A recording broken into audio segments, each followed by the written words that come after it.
Hello everyone, welcome to Cynthia Montana channel.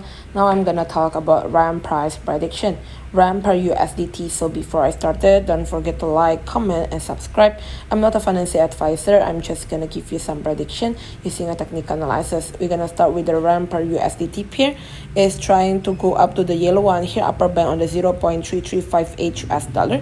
If they go to the pink one side here, middle band on the 0.295 US dollar. For the moving average here also is going to the having a cross here 0.297 and 291 US dollar. For the RSI stochastic, still on the really natural position, not overbought, not oversold. For our chart basically it's going to the yellow one already. If they can push it above 0.33, they're having a good opportunity to go to the 0.365, this one, right? But if they having a going down, go to the pink and the purple one here on the 0.29 and the 0.3.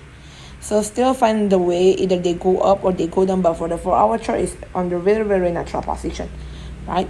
But if they break until below 0.2581, then you have to attention because it's already going to a downtrend line, right? Thank you everyone for watching this video.